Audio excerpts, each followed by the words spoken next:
Hey, it's the O Wrestling Podcast. Thank you so much for listening.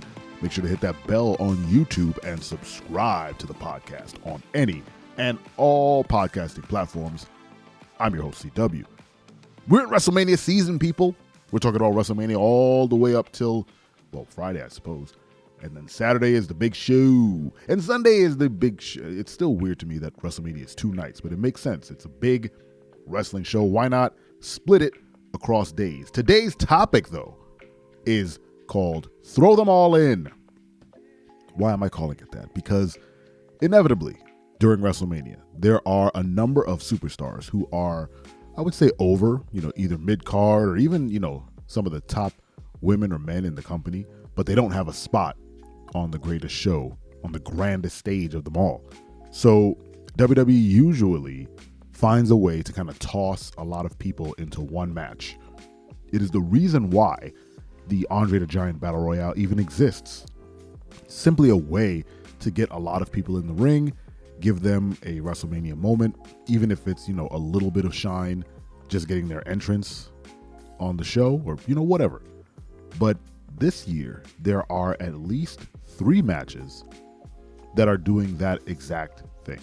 So, and sadly, the Andre the Giant Battle Royale isn't even being held on WrestleMania. They've moved that honor, I suppose, to SmackDown. The WrestleMania SmackDown, they call it, the night before Mania. And in that match are just a cavalcade of people who have done great work over the past year, I would say. People who have been getting put over, who've been getting momentum, and one person in particular who I think doesn't deserve to be in that match, which is Bobby Lashley. But there's the likes of Madcap Moss, Xavier Woods is in there. Oof, boy, there's so many. Corbin, you name it. I mean, I can't even name all the people. I don't have the list in front of me, but it's just a crazy amount of folks gearing up to, I don't know, do the most nonsense in the ring at the same time.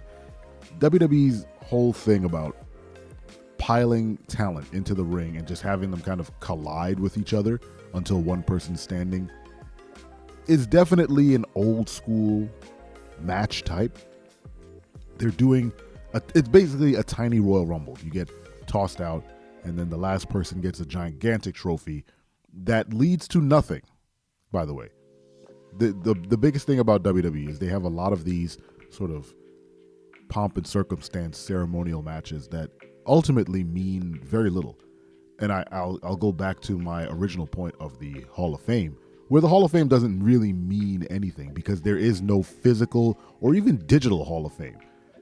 Their website has sort of like random recaps of what happened during WrestleMania, but it's been put on the fans, I would say, to kind of chronicle who's in the Hall of Fame to begin with. There's no centralized place to even find that stuff. I think they get a ring or something, and then they all walk out on stage during WrestleMania. But as for it like being a thing, like an actual Hall of Fame, it's not. It's simply another event for people to do, to show up. This one allows wrestlers to put on a suit. But this Andre the Giant Battle Royale, at the end, someone's going to get handed a trophy. I would assume it would be Bobby Lashley. If Bobby Lashley doesn't win, I will almost guarantee he'll be the last 2. And then whatever happens will lead to his post-WrestleMania sort of direction. But there's no other reason to have Bobby Lashley in that match for him to either win or lose right at the end to start a feud with somebody, because that match means nothing. They're literally just tossing bodies in there. And the same can be said for their showcase matches. I think they're called the gigantic fatal 4-way tag team matches that are happening, which just took a bunch of super talented tag teams and some just random teams that they had to kind of pair together to have more matches on the card. The fatal 4-way tag team match in the women's division is definitely a stepping stone for Ronda Rousey and Shayna Baszler. They're the only actual team on the roster, on the card for that match. Liv and Raquel is very much a pairing in a weird space. They've feuded, they've, been friendly. They were a tag team at one point and then they broke up and whatever. But Liv Morgan has tagged with basically everybody in the women's division. So that tag team is a little strange to me. Shotzi and Natalya have been an on and off tag team, but Shotzi got injured, so Natalya was kind of jumping between different partners. But again, not an actual team. They're both obviously singles wrestlers. Same for Liv and Raquel Rodriguez. And then Chelsea Green and Sonya Deville were literally tossed together on Raw and then won their match against Candice LeRae and Mia Yim, who have been quickly shuffled down the card since their return.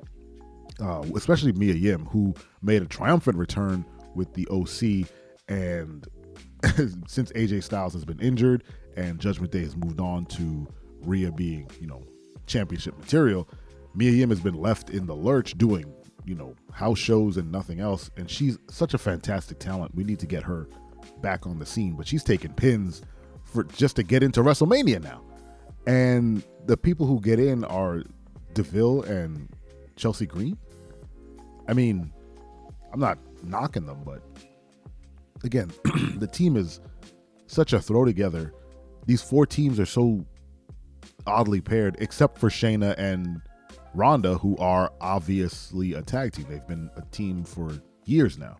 So it's obviously just a vehicle for those two to win and then to get to take on for the women's tag division titles. But then on the men's side, they have their fatal four-way with Braun Strowman and Ricochet versus the Street Profits versus the Viking Raiders versus Alpha Academy. Now, every single team on that match is a legitimate team who has done great work. Street Profits have been getting a lot of heat. Braun Strowman and Ricochet hopped the line in that tag team tournament and ultimately lost to the Usos, but they put on some great matches on SmackDown. Still an odd pairing.